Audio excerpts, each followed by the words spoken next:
বন্ধুরা, আমরা তো শাক অনেক রকমভাবেই খাই। ডাঁটা খাই, তোমরা সবাই কিন্তু ডাঁটা চেনো। তো এটা কিন্তু ডাঁটার শাক। তো ডাঁটা আর ডাঁটা শাক একসাথে আমি রান্না করলাম চিংড়ি মাছ দিয়ে। তো এটা এতটাই টেস্টি, এতটাই স্বাদ যে এর স্বাদ ভোলার না, মুখে লেগে থাকে। তোমাদের ভাইয়া বাজারে পেলেই এটা নিয়ে আসে। তো কিভাবে রান্না করলাম এই শাকটা, তো চলো সেটা তোমাদের কাছে শেয়ার করি। শাক তো তোমরা অনেক রকমভাবেই খাও, এভাবে একবার হলেও শাকটা খাওয়া, ডাঁটা খাওয়ার অনুরোধ করব। তো চলো তাহলে ভিডিওটা শুরু করি। একটা লাইক দিয়ে ভিডিওটা দেখার অনুরোধ করব।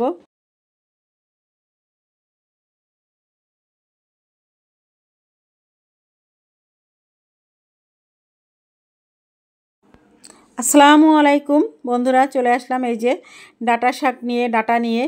তো এখানে দেখতে পাচ্ছ ছোট ছোট ডাঁটা, চিকন চিকন। এই ডাঁটাটাকে আমি এখন কেটে নেব। এখানে আছে চিংড়ি মাছ। এই যে দেখো, চিংড়ি মাছগুলো বেছে তারপরে ডাঁটা কুটতে বসে গেলাম। তো কিভাবে আমি ডাঁটাটাকে কুটছি, একটু একটু আঁশ আছে, ওই আঁশগুলিকে আমি ফেলে দিচ্ছি আর ছোট ছোট পিস করে ডাঁটা কুটে নিচ্ছি। আর এই যে শাকগুলি দেখতে পাচ্ছ, এই শাকগুলিও আমি কিন্তু ফেলে দেব না, তোমরা দেখতে পাবে।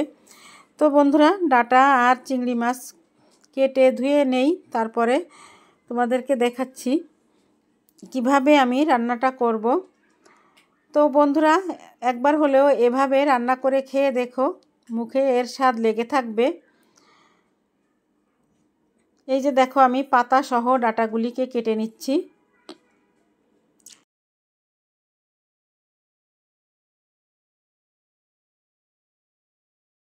হয়ে গেল আমার শাক ডাঁটা সব কাটা। এখন এই যে দেখো, ধুয়ে নিচ্ছি, ধুয়ে চলে যাব রান্না করতে।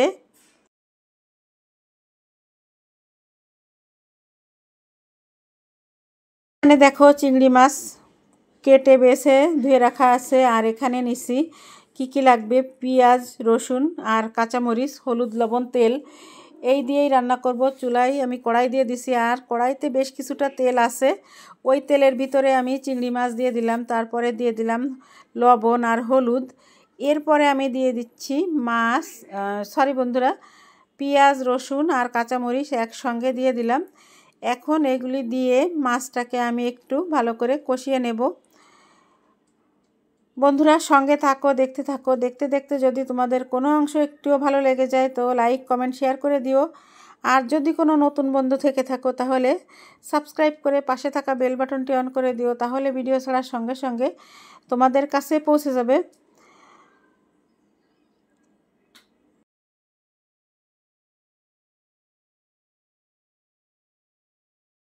তো আমি এই শাক চিংড়ি মাছ দিয়ে রান্না করব। এখানে কিন্তু আমি একদমই কোনো পানি ব্যবহার করব না।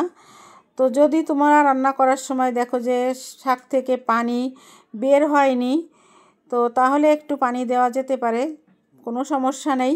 তো এখানে মাছগুলি আমার কষানো হয়ে গেল, আর এখন আমি সেই শাকগুলি সব দিয়ে দিলাম।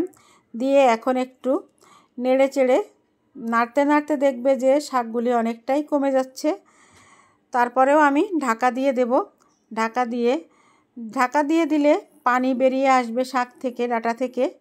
ওই পানিতেই আমার রান্নাটা কিন্তু হয়ে যাবে।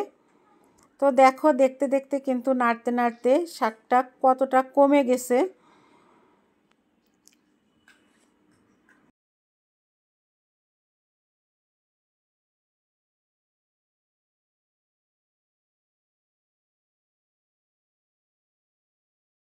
বন্ধুরা, নাড়াচাড়া হয়ে গেল। এখন আমি দিয়ে দিচ্ছি ঢাকা। ঢাকা দিয়ে বেশ কিছুক্ষণ পরে আমি ঢাকনাটা তুলে নিলাম। দেখো, শাক থেকে কিন্তু অনেকটাই পানি বেরিয়ে আসছে। এই পানিতেই কিন্তু ডাঁটা শাক সব সিদ্ধ হয়ে যাবে। তো এতটাই সিদ্ধ হয় যে ভাতের সাথে মাখলে একেবারে ভাতের সঙ্গে মিশে যায়। তো আবারও আমি একটু নেড়ে চেড়ে দিচ্ছি।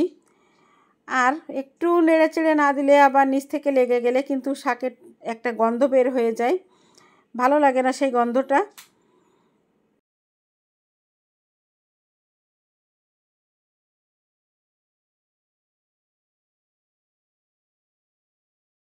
বন্ধুরা, কিছুক্ষণ নেড়ে চেড়ে আবারও আমি ঢাকা দিয়ে দেব, যাতে একটু সিদ্ধ না হলে বাকিটা সিদ্ধ হয়ে যাবে। এর জন্য আবারও আমি ঢাকা দিয়ে দেব।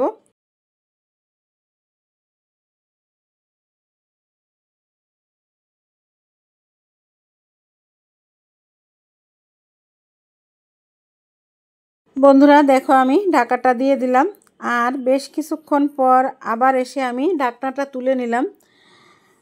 তো দেখো আমার কিন্তু শাক রান্নাটা প্রায় কমপ্লিট। তো একটু দেখো একটু সামান্য পানি পানি আছে। তো এখন আবারও আমি একটু নেড়ে চেড়ে তারপরে আমি তুলে নেব অন্য একটা পাত্রে। তো আমার রান্নাটা কিন্তু একেবারেই কমপ্লিট।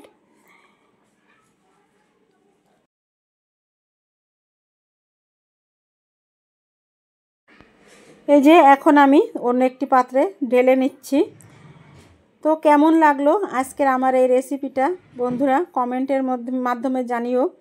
আর এভাবে ডাঁটা শাক রান্না করে যদি কেউ না খেয়ে থাকো একবার হলেও খেয়ে দেখো, একবার এভাবে রান্না করার অনুরোধ করব।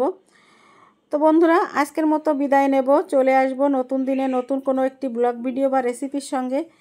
তো সে পর্যন্ত সবাই সুস্থ থেকো, ভালো থেকো, সবাই সবার পাশে থেকো, সবাই সবাইকে সাপোর্ট করো, যাতে সবাই একসঙ্গে আমরা এগিয়ে যেতে পারি। আজকের মতো এখানেই বিদায় নিচ্ছি।